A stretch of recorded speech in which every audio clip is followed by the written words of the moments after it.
오늘 우리가 무엇을 품고 사느냐에 따라서 어떤 열매를 맺고 사는지 결정하게 됩니다. 신앙과 믿음과 삶의 방향이 예수 그리스도를 품고 살아가고 있는지 우리 자신을 돌아보아야 합니다. 예배드리는 우리의 모습을 보면 지금 내가 무엇을 품고 있는지 그것이 드러나는 자리입니다. 내가 예배하는 자리에 내가 예수님을 섬기는 자리인지, 하나님을 예배 드릴 때 진심으로 예배하지 못하는 것은 어쩌면 우리의 마음에 다른 것을 품고 있기 때문입니다. 다른 것을 품고 있는 것은 결코 숨길 수 없으며 반드시 드러나게 됩니다. 내 삶의 열매로 내 삶의 신앙의 모습과 그 어떤 형태로든 반드시 드러날 수밖에 없습니다. 빌립보에 사도 바울이 복음을 전하러 갔는데 빌립보는 당시 우상 숭배했던 지역이었습니다. 빌립보 사람들은 점을 치고 귀신에게 묻는 것을 좋아했습니다. 그것이 자기 운명이라고 여기며 살아왔고 그것에 힘을 의지하여 살아가려고 했습니다. 그러다 사도 바울은 복음을 전하게 되었고 한 귀신에 붙잡혀 점을 치는 여종을 건져내게 됩니다. 예수의 이름으로 귀신이 떠나고 점을 칠 수 없는 상황이 되자 사람들이 분노하기 시작했습니다. 여종의 주인들은 자기의 수익이 없어지자 사도 바울을 빌립보 감옥에 가두게 됩니다. 거기에서 감옥 안에서도 여전히 바울은 찬양하고 기도하며 할 때에 한밤중에 지진이 일어나게 되었고 감옥의 문이 열렸습니다. 거기 갇혀져 있던 모든 죄수들이 다 도망했습니다. 간수가 가서 죄수들이 도망한 것을 보고 자신의 삶을 비관해 자살하려고 하는 그때 사도 바울이 말합니다. 우리가 다 여기 있노라고. 다 도망갔지만 바울과 실라는 도망가지 않았습니다. 그 간수에게 복음을 전하고 그가 복음을 믿고 온 집안의 사람들이 하나님을 믿었습니다. 오늘 5절 말씀입니다. 너희 안에 이 마음을 품으라. 곧 그리스도 예수의 마음이니. 우리가 겸손한 마음을 갖는 것은 쉽지 않으며 우리의 본성을 드러내고자 하는 우리의 마음이 아주 강합니다. 다른 사람들에게 겉으로는 우리 자신이 심히 부족한 사람이라고 말하는 사람도 속으로는 그래도 내가 당신보다 낫습니다 라는 생각을 하는 사람들이 많습니다. 우리의 겸손해지는 최고의 비결은 겸손의 대가이신 예수님을 배우는 겁니다.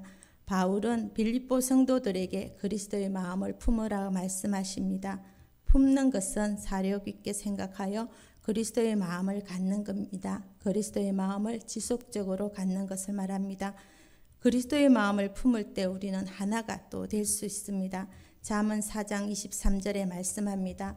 모든 지킬 만한 것 중에 더욱 내 마음을 지키라고 합니다. 우리의 마음이 하나가 되어야 됩니다. 마음이 갈라지면 안 되고 생각이 달라서도 안 되는 것입니다. 모든 지킬 만한 것 중에 내 마음을 지키라고 합니다. 생명이 여기서 나기 때문입니다. 여러 복잡한 생각과 하나님께서 기뻐하지 않는 생각은 우리는 가감히 버릴 수 있어야 되고 세상적인 생각을 품거나 또 세상을 사랑하는 마음을 가지며 교만과 욕심과 이기심과 예수의 마음이 아닌 다른 마음을 품고 살기를 우리 주님은 원하지 않는 것입니다. 주님께서 우리들에게 어려운 인생 가운데 살아가면서 인생의 무거운 짐을 다 맡기고 우린 예수님 마음을 품고 나가기를 원합니다. 마태복음 11장 28절에 말씀합니다. 너희 인생에 무거운 짐들이 있는 것이냐? 수고하고 무거운 짐들을 다 내게로 가지고 와. 내가 너희를 쉬게 하겠다 합니다. 우리가 우리 인생을 짐을 지고 가는 게 아닙니다. 주님께 드리고 우리가 품어야 될 것은 예수님의 마음입니다. 문제를 품고 있어서도 안 되고 이 걱정거리를 품고 있어도 안 되며 우리의 문제와 걱정을 주님께 드리고 우리는 오직 예수님의 마음을 품어야 되는 것입니다.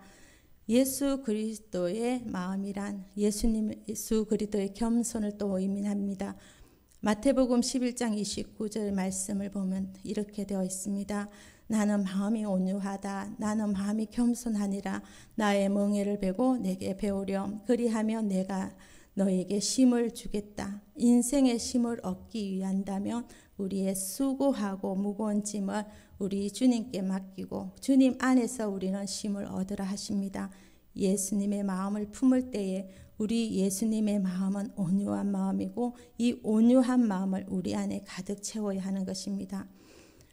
우리 주님의 마음은 또한 겸손한 마음이십니다. 주님은 본래 하나님이셨습니다.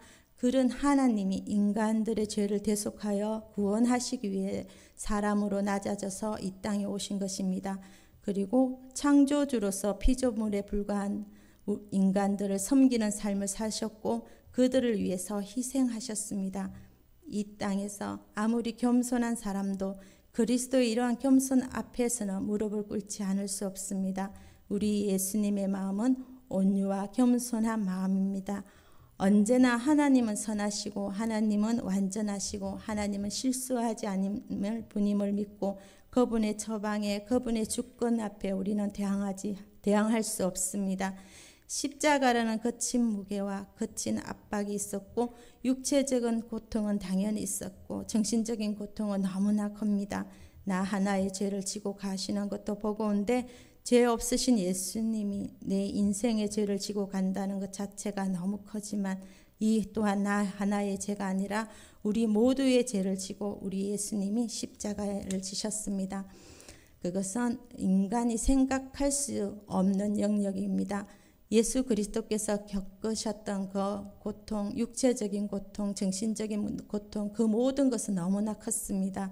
그럼에도 불구하고 우리 예수님은 언제나 온유하셨고 십자가 위에서조차도 언제나 온유하셨습니다. 빌립보서 2장 8절 말씀에 예수님께서는 십자가 위에서 복종하셨다라고 되어 있습니다. 사람의 모양으로 나타나셔서 자기를 낮추셨습니다. 죽기까지 복종하셨으며 곧 십자가에 죽으셨습니다. 하나님 아버지의 뜻에 따라서 복종하셨고 온유하셨습니다. 그 온유를 십자가의 죽으심으로 표현하셨습니다. 우리의 가정 안에 다툼과 우리 인생 가운데 다툼이 없어지기를 우리는 원한다면 하나님 앞에서 겸손한 삶 살기를 원한다면 우리의 중심대로 되지 아니하면 만족되지 못하는 그 마음을 오늘 우리도 십자가에 못 박아야 합니다. 그러나 이제 예수님을 만나고 난 다음에는 예수님을 나의 주인 삼았고 예수님을 나의 구원자로 영접했을 때 우리의 주인은 바뀌었습니다. 내가 중심이 되지 아니하며 못 견디는 그런 사람이 아니라 이제 날마다 예수님이 중심이 되지 않고서는 못 견디는 그런 겸손한 사람으로 거듭나야 하는 것입니다. 예수님과 함께 가는 우리도 이제는 자기 중심이 되고자 자기 생각을 우선순위에 두며 힘들어했던 우리의 모습 이제 가감하게 벗어버리고 우리 모두 다 같이 한 마음을 품어 오직 예수님의 마음을 그 마음 하나만을 품어야 되는 것입니다.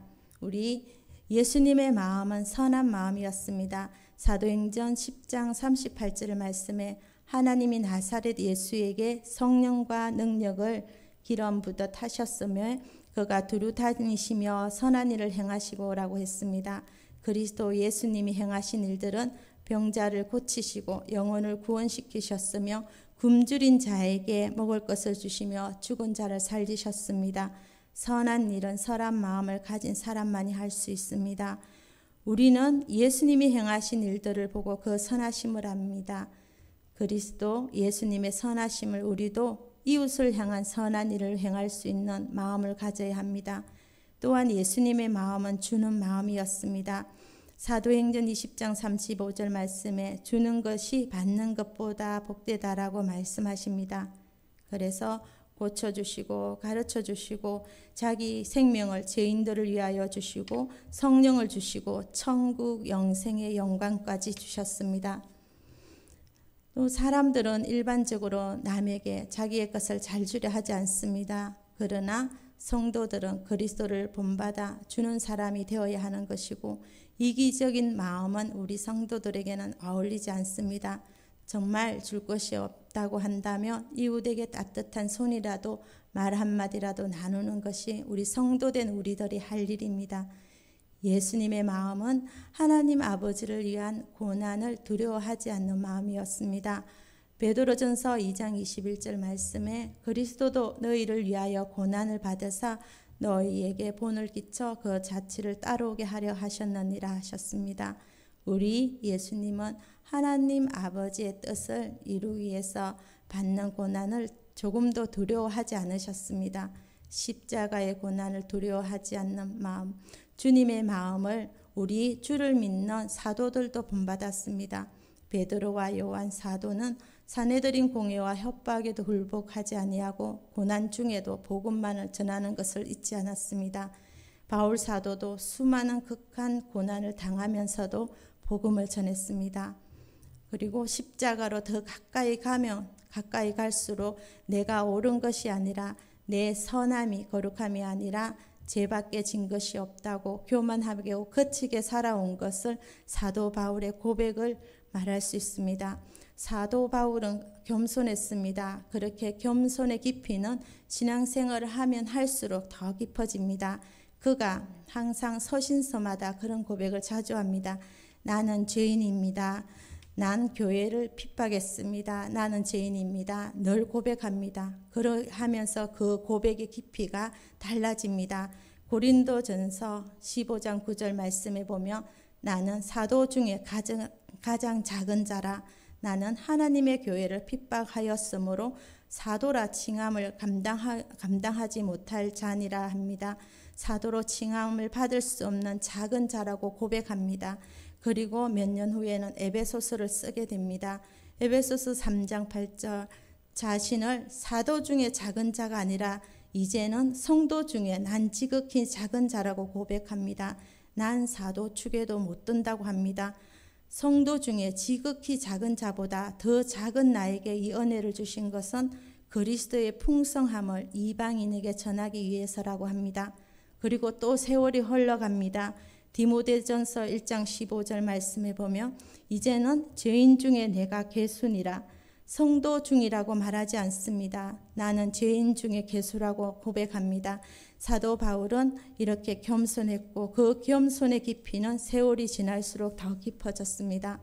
우리는 늘 주님의 은혜만을 받으려고 했습니다. 주님을 위하여 봉사하고 희생할 마음이 있는 성도는 참 이 시대에 적습니다. 우리가 복음을 전하고 교회 직분을 감당하고 이웃에게 사랑을 나누는 일에 모든 일에 우리의 수고와 희생이 없으면 할 수 없는 일들입니다. 그리스도의 마음은 겸손한 마음이요 선한 마음이며 그리고 주는 마음이요 두려워하지 않는 또 세상적인 욕심을 갖지 않습니다. 그리고 마음을 비우는 그 마음입니다. 참된 그리스도인이란 바로 이러한 마음을 품고 사는 사람을 가리킵니다. 우리 예수님께서는 우리와 동일하게 오셨습니다. 인간이 겪으신 모든 걸 다 겪으시고 모든 걸 겪으신 그것으로 끝난 것이 아니었습니다. 이 모든 것을 다 이기셨습니다. 예수님께서도 동일하게 누구든지 나를 따르려거든 자기를 부인하고 자기 십자가를 지고 나를 따르라 하셨습니다. 우리가 한 뜻으로 한 마음을 품도록 하나님께서 내놓은 길입니다. 다른 길은 없습니다. 주님께서 낮아지신 그리스도 예수의 마음을 품는 것이 우리를 하나 되게 하고 또 고난 중에 가운데 기쁨을 누리는 그 길입니다. 오늘 또한 그리스도 예수의 마음을 품는 것이 이 땅에서 하나님 권위에 순종하고 세상에 허락된 권위에 순종하며 나아가는 것입니다. 오늘도 기도하며 나가겠습니다. 그리스도 예수의 마음을 품기를 원하는 마음으로 또 그 기쁨을 누리는 하루가 되도록 하기 위해서 이 시간 기도하며 나가겠습니다.